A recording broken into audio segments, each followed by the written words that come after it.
do I really care about spoilers for the Boogeyman?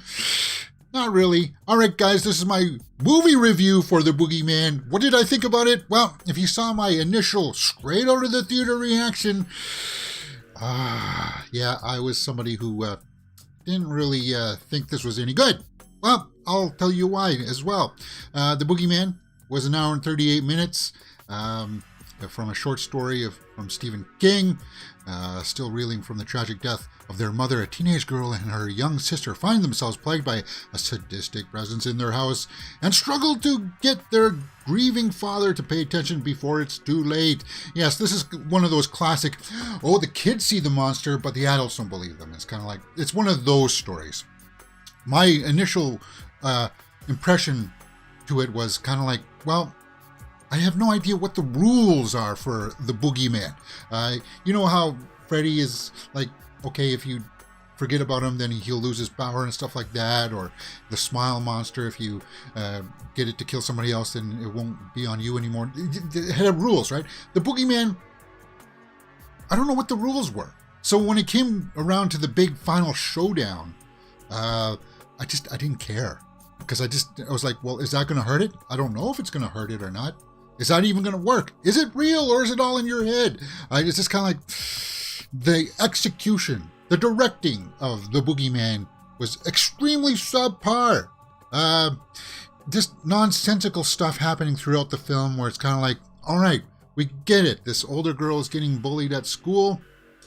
But then all of a sudden in the next scene, she wants to have a sleepover with them, including the one that bullies her. So it's kind of like, what the heck is, why? What? That makes absolutely no sense.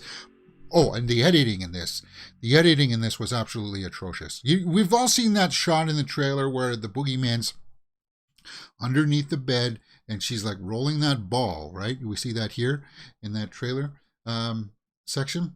Okay, so we realize that that's going to happen, right?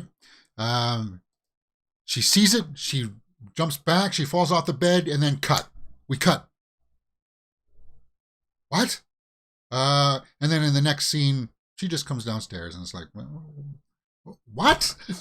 It's like, you started off with like showing us that the monster's in the room and stuff like that. She just comes downstairs. There's a monster in my room. It's like,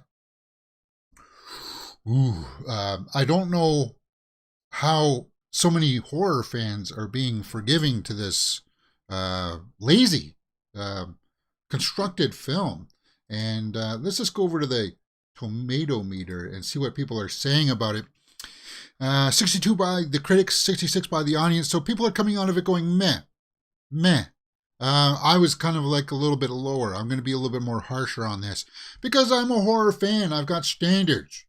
And I'm hoping that I'm justifying my standards as we go through this now. So I'll tell you this, the cast, Chris Messina, Sophie Thatcher, David Dastmalchian, and Vivian Lyra Blair were not the problems with this movie. The acting was good. The characters were interesting. So it had the ingredients for a good horror movie. It just totally lacked in its execution. Yeah.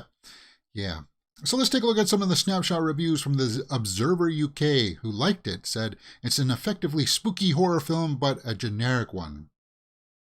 I won't really even call it that spooky, because as I said, again, you don't know, there's no establishing scene explaining to us what this is, right? So it's like, should you even be scared of it? Real reviews didn't like it. Represents a tremendous misstep, conflating King's unsettling tale with generic horror tropes and a third act that feels like an Alien ripoff. Yeah, the third act is definitely really weak. But then, as I said, a whole bunch of nonsensical stuff that goes against some of the characters. So it fails in its execution of the story. It fails in its writing of the story. But I like the elements that were inside there for the Boogeyman. And that young girl, she played Leia in the Obi-Wan series. So I was curious to see what she was going to do in this. And she was fine. As I said, she was the acting was not the issue in this movie. based on a short story, and you're like, well, how can you stretch that for a full-length feature? Well, you can. But I heard that it doesn't even remain too truthful to the short story either. And that came from a credible source that I totally respect and understand.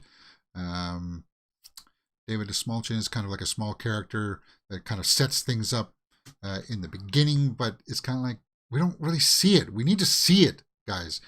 You need a good establishing scene, and this movie did not have a satisfactory one, in my opinion.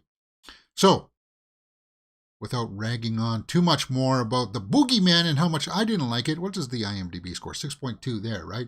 And Tomato Meter had it at 6.2 and 666. 666.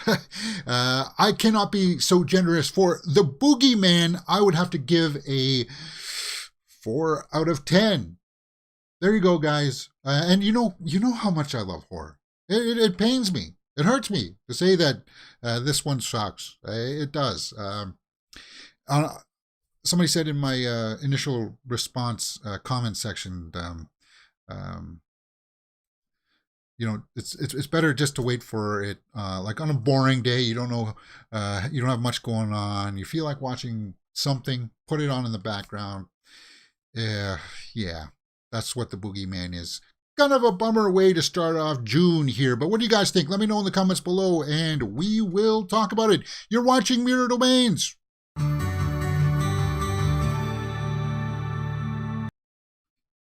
All right, let's take some live comments here, talking about the Boogeyman.